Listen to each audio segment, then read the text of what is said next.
அஸ்ஸலாமு அலைக்கும் வரஹ்மத்துல்லாஹி வபரகாத்துஹு. அல்ஹம்துலில்லா, இறைவனுடைய அருளால் நம்ம குர்ஆனை தொடர்ந்து ஓதிட்டு வரோம். அதில் 10வது சாப்டரான சூரா யூனுஸ் இதை நம்ம ஓதிட்டு வரோம். 60 ஆயத்துகள் நம்ம ஓதியிருக்கோம். லாஸ்ட்டாக 60வது ஆயத்தில் நம்ம என்ன பார்த்துருந்தோம் அப்படின்னா, யார் அல்லாஹ்வின் மீது பொய்யை புனைந்து சொல்கிறாங்களோ மறுமை நாளில் தங்களுக்கு ஏற்படும் நிலையை பற்றி என்ன தான் நினச்சிட்ருக்காங்க. நிச்சயமாக அல்லாஹ் மக்கள் மீது கருணையுடையவனாக இருக்கிறான், ஆனால் அவங்களில் பெரும்பாலோர் நன்றி செலுத்துறதில்ல அப்படின்னு இறைவன் பேசினான். ஸோ நன்றி செலுத்துதல் பற்றின தீர்வான சரியான விவரங்களை குர்ஆன் நமக்கு புரிய வச்சுது. ஸோ ஒருத்தவங்க நமக்கு செய்கிறாங்க அப்படின்னா, ஒரு உதவி செய்கிறாங்க அல்லது ஒரு ஒரு உபகாரம் செய்கிறாங்க அப்படின்னா, திரும்ப நம்ம அதே அளவான நம்மளால் முடிஞ்ச அளவான உபகாரத்தையும் உதவியையும் உடனேயே செய்யணும். ஸோ அந்த இடத்துல இறைவன் என்ன சொல்கிறான், நன்றி செலுத்துறது இல்லை அப்படிங்கிறான். அப்போது அந்த விவகாரத்தை நம்ம புரிஞ்சுக்கணும் அப்படின்னு பார்த்தோம். ஸோ நன்றி செலுத்துறதுனா என்ன அப்படிங்கிறத பார்த்துருந்தோம். ரைட். இன்னும் இன்னைக்கு இறைவன் என்னெல்லாம் சொல்கிறான் அப்படிங்கிறத பார்க்கலாம். வமா தகூனு ஃபீ ஷஅனின் வமா தத்லூ மின்ஹு மின் குர்ஆனின் வலா தஅமலூன மின் அமலின் இல்லா குன்னா அலைக்கும் ஷுஹூதன் இத் துஃபீஸூன ஃபீ வமா யஅஸுபு அன் ரப்பிக மின் தர்ரத்தின் ஃபில் அர்தி வலா ஃபிஸ் ஸமாஇ வலா அஸ்கர மின் தாலிக வலா அக்பர இல்லா ஃபி கிதாபிம் முபீன்.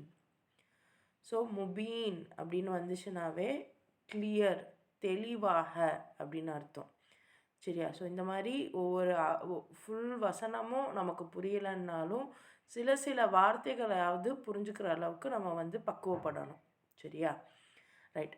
இப்போ இந்த 61வது வசனத்தில் இறைவன் என்ன சொல்கிறான் அப்படின்னா, நபியே, நீர் எந்த நிலைமையில் இருந்தாலும், குர்ஆனிலிருந்து எதை நீர் ஓதி காண்பித்தாலும், மக்களே நீங்களும் எந்த செயலை செய்து கொண்டிருந்தாலும் அதை நீங்கள் செய்து கொண்டிருக்கும் போதே நாம் உங்களை பார்த்து கொண்டு தான் இருக்கிறோம். ஸோ அல்லாஹ் இந்த வார்த்தையை சொல்கிறான். நீங்கள் என்ன பண்ணாலுமே, நீங்கள் குர்ஆன் ஓதுனாலும் சரி அல்லது வேறு என்ன பண்ணாலும் சரி, நீங்கள் செய்யக்கூடிய எல்லாத்தையுமே பார்த்துட்டு தான் இருக்கிறோம் அப்படின்னு இறைவன் இங்கே குறிப்பிட்றான். ஆக வானம் மற்றும் பூமியில் உள்ள பொருள்களில் அணு அளவும் இறைவனின் பார்வையை விட்டு மறைவானது அல்ல. அதைவிட சிறியதோ பெரியதோ அனைத்தும் ஒரு தெளிவான பதிவேட்டில் எழுதப்படாமல் இல்லை. அப்போது ஒரு அணு அப்படிங்கிறது ரொம்ப ரொம்ப ரொம்ப ரொம்ப சின்னது. அதாவது ஒரு 8 அணுக்கள் தான் சேர்த்து ஒரு ஆட்டம்னு சொல்லுவாங்க.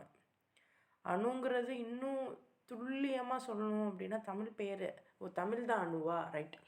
ரொம்ப ஒரு என்ன சொல்கிறது, ஒரு கற்பனையே பண்ணி பார்க்க முடியாத அளவுக்கான ஒரு சிறிய ஒரு பொருள். அந்த அளவுக்கு கூட இறைவனுடைய பார்வையிலேருந்து மறையாதான். அண்ட் அதை விட சின்னதோ பெருசோ எதுவாக இருந்தாலும் அவனோட அந்த பதிவேட்டில் எழுதப்படாமல் இல்லை. இப்போ ஏன் அல்லாஹ் இதை சொல்லணும் நமக்கு? பாருங்கள், அடுத்த ஆயத்து பாருங்கள். அலா இன்ன அவுலியா அல்லாஹி. அவுலியா அப்படின்னா அந்த க்ளோஸ் ஃப்ரெண்டுன்னு சொல்லுவாங்கல்ல, அதுதான் அவுலியா. திரும்ப திரும்ப நான் ஏன் இந்த வார்த்தையை பர்டிகுலராக சொல்கிறேன்னா, நம்மக்கிட்ட ஒரு பழக்கம் இருக்குது. அவுலியாமார்கள் சொல்லிட்டு தர்காவில் போய் நிற்போம். அவுலியாங்கிறது விஷயம் இல்லை. அவுலியானா என்னென்னு அர்த்தம் தெரிஞ்சுக்கோங்க. அது க்ளோஸ் ஃப்ரெண்டு. அப்போது அலா அப்படின்னா தெரிஞ்சுக்கோங்க, இன்ன அப்படின்னா சத்தியமாக, நிச்சயமாக, அப்படி உறுதியாக சொல்லுவோம்ல அது. அல்லாஹி லா ஹவுஃபுன். ஹவுஃப் அப்படின்னா பயம், லா அப்படின்னா இல்லை. லா ஹவுஃபுன் அலைஹிம் வலாஹும் யஹ்ஸனூன்.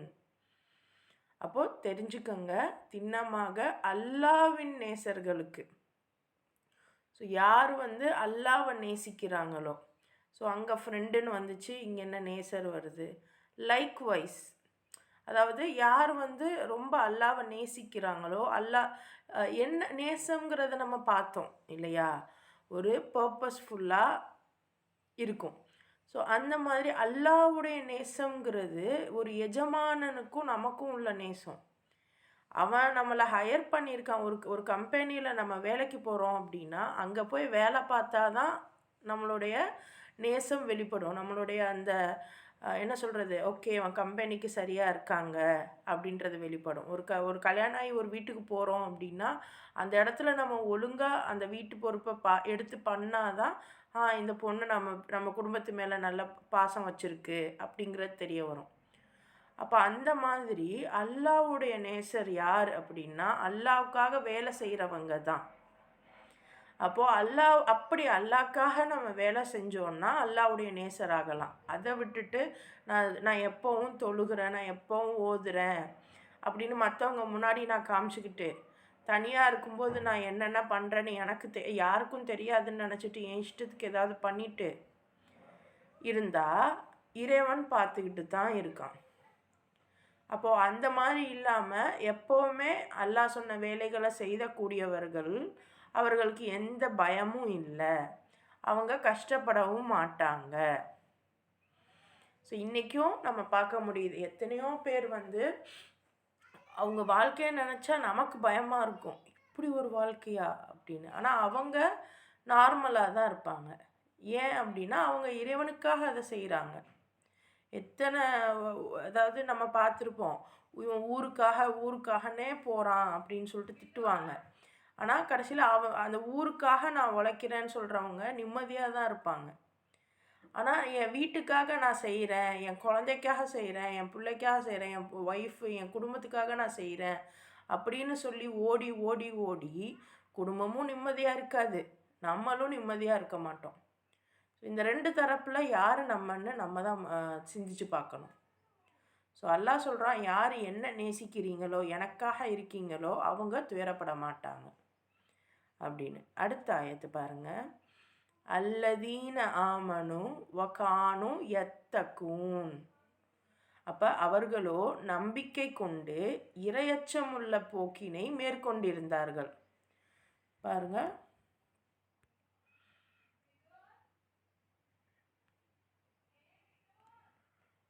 யத்தகூன் அப்படின்னா இரையச்சம், சரியா?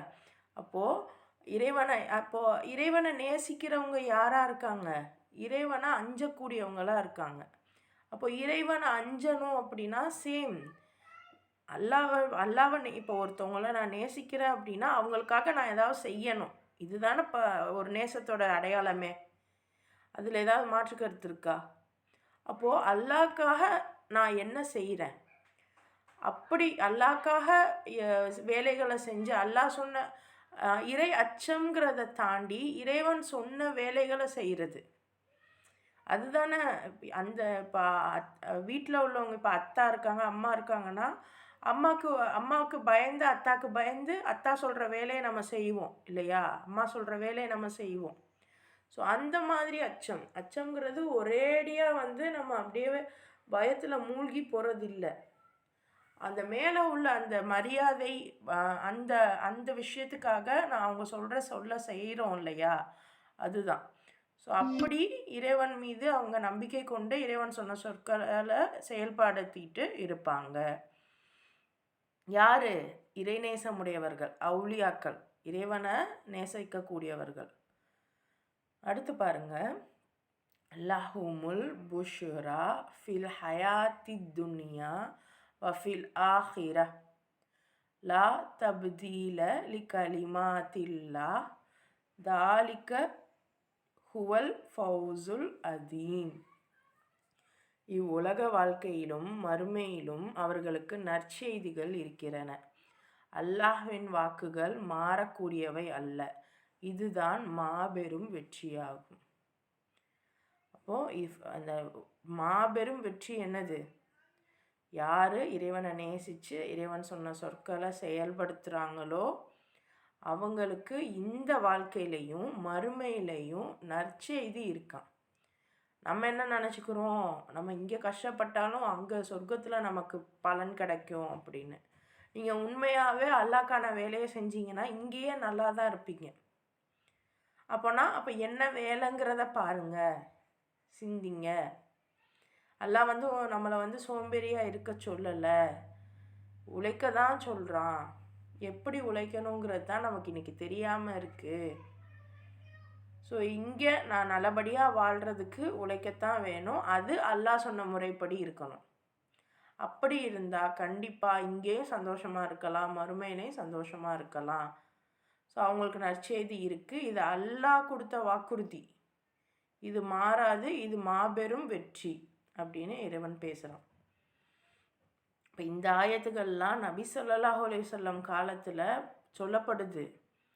அப்போ நான் இன்னும் இது சூரா யூனூஸுங்கிற தலைப்பில் வருது. அப்போ இதே போதனைகள் தான் யூனூஸ் அலைஹிஸ்ஸலாமும் அவங்களுடைய சந்ததிக்கு, அதாவது அவங்களுடைய கம்யூனிட்டிக்கு சொல்லியிருக்கலாம். சொன்னாங்கன்னு நான் சொல்லலை, சொல்லியிருக்கலாம். ஏன்னா எல்லா சமூகத்துக்கும் இறைவன் இதைத்தான் சொல்லி அனுப்புகிறான். நீங்கள் என் பேச்சை கேளுங்க, எனக்கு பிடிச்ச மாதிரி நடந்துக்கோங்க அப்படின்னு சொல்லி தான் அனுப்புகிறான் நபிமார்களை. ஸோ அப்போ நீங்கள் சிந்திங்க. இன்றைக்கி நபி இல்லை, ஆனால் நபி ஸல்லல்லாஹு அலைஹி வஸல்லமுக்கு இறைவன் கொடுத்த இந்த குர்ஆன் இருக்குது. அதை ஓதக்கூடிய அளவுக்கு நமக்கு கண்களில் வெளிச்சம் இருக்குது. புரிந்து கொள்ளக்கூடிய அளவுக்கு நம்ம மூளையிலையும் அந்த ஞானம் இருக்குது. அப்படிங்கிறப்ப இன்றைக்கி நம்ம கையிலையும் இருக்கிறப்ப இதை நம்ம புரிஞ்சதுக்கப்புறம் இந்த வாக்கு மாறாது. ஸோ இந்த வாக்குக்காக தான் நம்ம வாழ்க்கையை கொண்டு போகணும் அப்படிங்கிறத நம்ம புரிஞ்சுக்கிடணும். அடுத்து வலா யஹ்ஸுனுக கௌலுஹும் இன்னல் இஸ்ஸத லில்லாஹி ஜமீஆ ஹுவஸ் ஸமீஉல் அலீம். நபியே, அவர்களுடைய அவதூறான பேச்சுகள் உம்மை கவலையில் ஆழ்த்திவிட வேண்டாம். கண்ணியம் முழுவதும் திண்ணமாக அல்லாஹ்வின் அதிகாரத்தில் இருக்கிறது. அவன் அனைத்தையும் கேட்பவனாகவும் நன்கறிபவனாகவும் இருக்கிறான். அப்போது இந்த மாதிரிலாம் நீங்கள் உங்கள் வீட்டில் சொன்னாலும் சரி, இந்த ஊரில் சொன்னாலும் சரி, எல்லாரும் என்ன பண்ணுவாங்க, உங்களை முட்டாள் மாதிரி தான் பார்ப்பாங்க. நீ என்ன இந்த உலகமே இப்படி தான் இருக்குது, நீங்கள் ஒரு மாதிரி இருக்க சொல்கிறீங்க. ஏன்னா அல்லாஹ் சொன்ன மாதிரி நேர்மையாக இருக்கிறதுக்கு இன்றைக்கி முடியாது. இன்றைக்கி ஏகப்பட்ட ஃபித்னாக்கள், இறைவன் பாதுகாப்பானாக. நமக்கு உழைக்கிறதுக்கு எந்த வழியுமே இல்லை, ஆனால் நம்மளை சுரண்டுறதுக்கு 1000 வழி இருக்குது. எந்த வழியுமே இல்லை. நானும் முட்டி மோதி பார்க்குறோம்.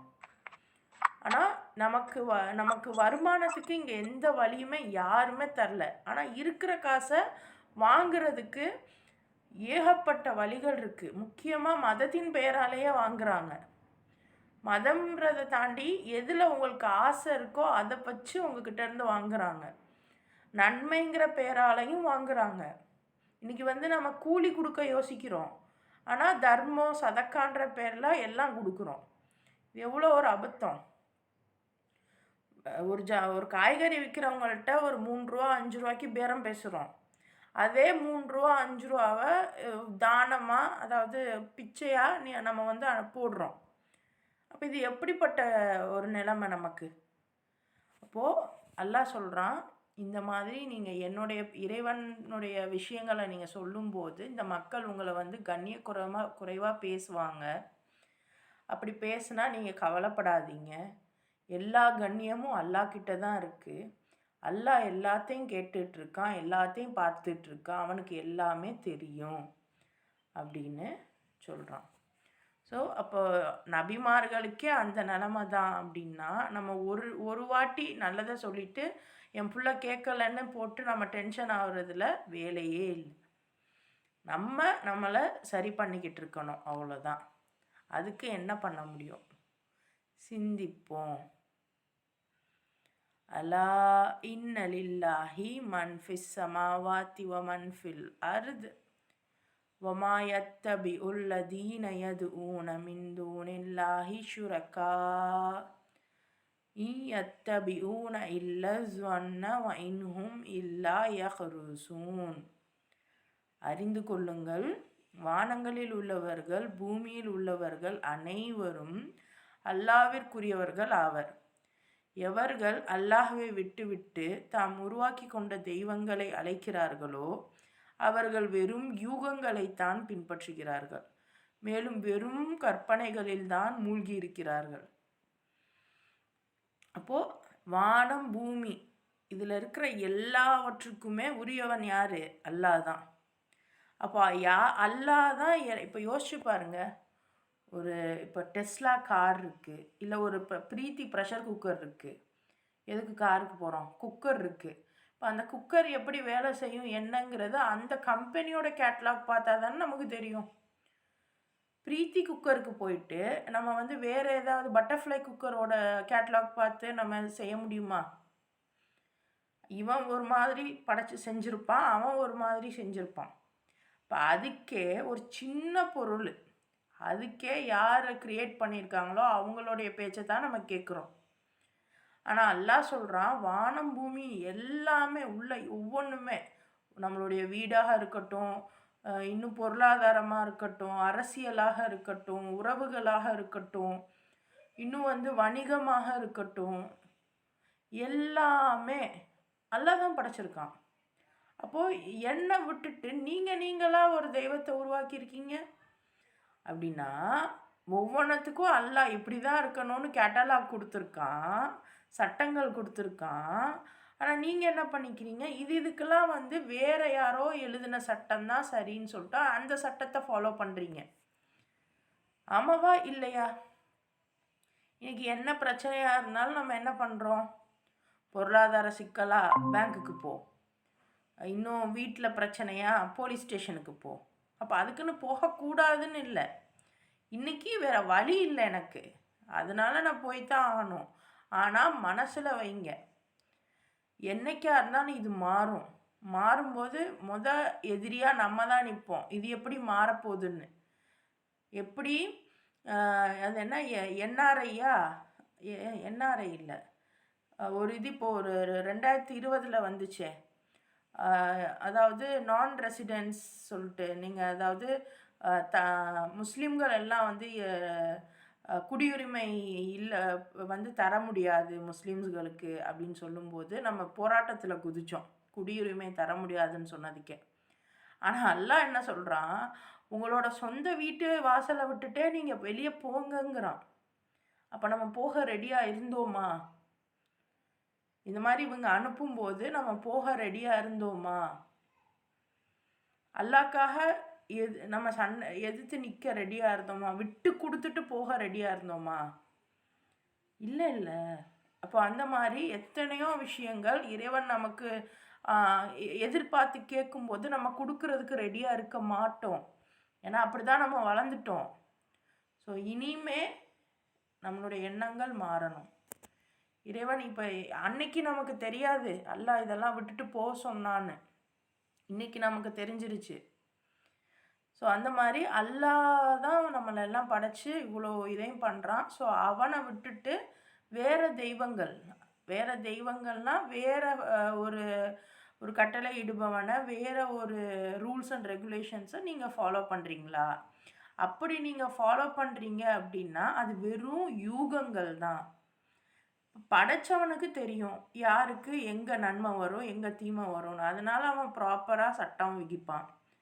மனுஷங்க என்ன பண்ணுவாங்க, அவங்கவுங்களுக்கு தோணுறதை தான் வைப்பாங்க. அப்போ அதை தோணுறது யூகங்களை தான் நீங்கள் ஃபாலோ பண்ணுறீங்க. இது வெறும் கற்பனை தான், கற்பனையில் தான் நீங்கள் மூழ்கி இருக்கீங்க. யாரெல்லாம் சாப்பியன்ஸ் புக்கில் நீங்கள் எங்கள் கூட இருந்தீங்களோ தெரிஞ்சிருக்கும். அவங்களே என்ன சொல்கிறாங்க, நம்ம இந்த இருக்கிற ஜீவராசிகள்லையே மனிதன் தான் அதிகமாக கற்பனை கதைகளை நம்பக்கூடியவனாக இருப்பானா. லைக் அந்த மாதிரி நீங்கள் என்ன பண்ணுறீங்க, கற்பனையை தான் நம்பிட்டு இருக்கீங்க, கற்பனைக்குள்ளேயே மூழ்கிட்டு இருக்கீங்க அப்படின்னு சொல்லி இறைவன் சொல்கிறான். ஹுவல்லதி ஜஅல லகுமுல் லைல லிதஸ்குனு ஃபீஹி வன்னஹார முப்சிரா இன்ன ஃபீ தாலிக லஆயாத்தில் லிகௌமி யஸ்மஊன். அல்லாஹ் தான் உங்களுக்காக இரவை அமைத்தான், அதில் நீங்கள் நிம்மதி பெற வேண்டும் என்பதற்காக. மேலும் பகலை ஒளிமிக்கதாக அமைத்தான், திண்ணமாக திறந்த மனதுடன் இறை தூதரின் அழைப்பை செவிமடுக்கும் மக்களுக்கு இதில் பல சான்றுகள் இருக்கின்றன. ஸோ இயற்கையை பற்றி இறைவன் பேசுகிறான். இன்றைக்கி நான் எதை வேணாலும் நம்மளால் மாற்றிக்க முடியும். ஒரு இயற்கையை தூக்கி மாற்ற முடியுமா? நம்ம நினைக்கிறோம் புதுசாக டெக்னாலஜிலாம் வருது, நிறையாலாம் பண்ண முடியுது. ஒன்றும் கிடையாது. ஆனால் அல்லாஹ் சொல்கிறான், நான் தான் உங்களை இரவை படைத்தேன், அதில் நீங்கள் நிம்மதியாக இருக்கணும்னு. பகலை படைத்தேன். இதில் யார் இறை தூதரோட வார்த்தைகளை திறந்த மனதோட ஓப்பன் மைண்டோட யார் கேட்குறாங்களோ அவங்களுக்கு இதில் பல சான்று இருக்குங்கிறான். அதுக்கு முதல்ல நம்ம மற்றவங்களை விடுங்க, முஸ்லீம் ஓப்பன் மைண்டாக இந்த குரானை யோசிக்கிறோமா? குரானை ஓதுறோமா? முதல்ல நம்ம எனக்கு இப்போ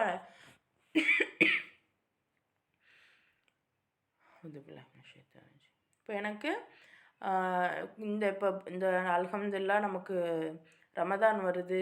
ரமதானில் நான் 5 தடவை முடிக்கணும், 10 தடவை முடிக்கணும், குரானை ஓதி முடிக்கணும், வேகமாக ஓதி முடிக்கணும்லாம் நீயே வைப்போம்.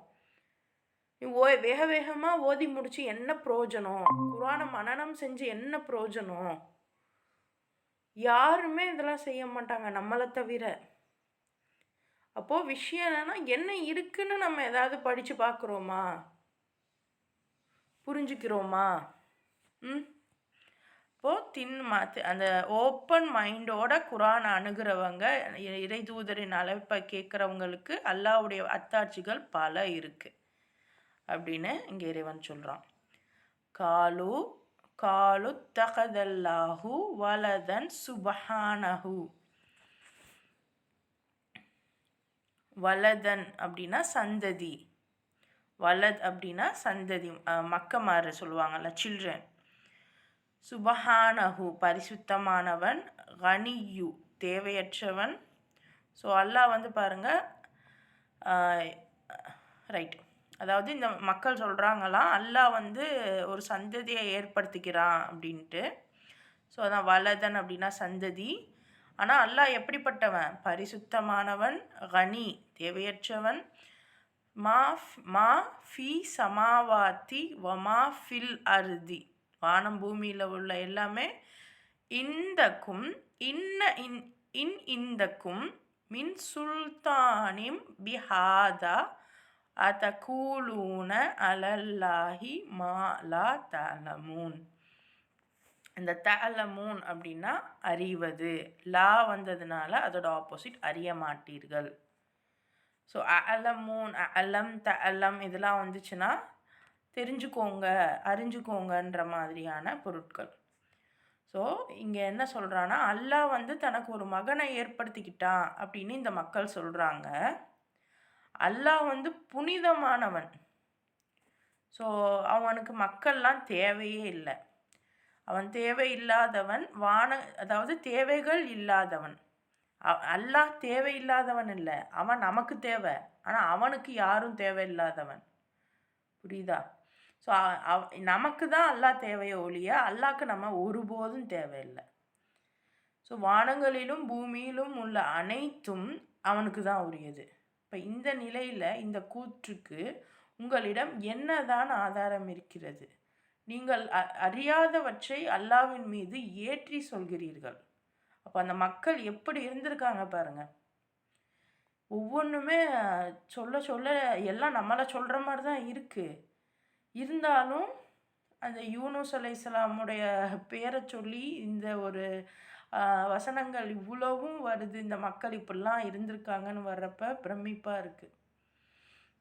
அப்போ நீங்கள் தெரிஞ்சுக்காத, உங்களுக்கு தெரியாததை நீங்களா அல்லாஹ் மீது இட்டுக்கட்டி பேசாதீங்க. குல் இன்னல்லதீன யஃப்தரூன அலல்லாஹில் கதிப லா யுஃப்லிஹூன்.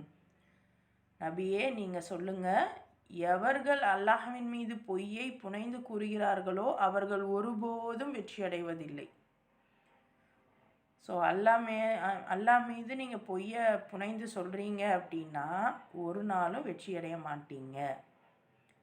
ஸோ இன்றைக்கும் அதாவது முஸ்லீம்கள் அப்படின்னு வரும்போது நம்ம என்ன பண்ணுறோம், ஓரளவு அந்த மகன் அதெல்லாம் பெருசாக நம்ம நம்புறதில்ல. ஆனால் மற்ற மதம்ங்கிற பேரில் மற்ற நபர்கள் எல்லாம் வேலைலாம் சூப்பராக செய்கிறாங்க, மாஷா அல்லா.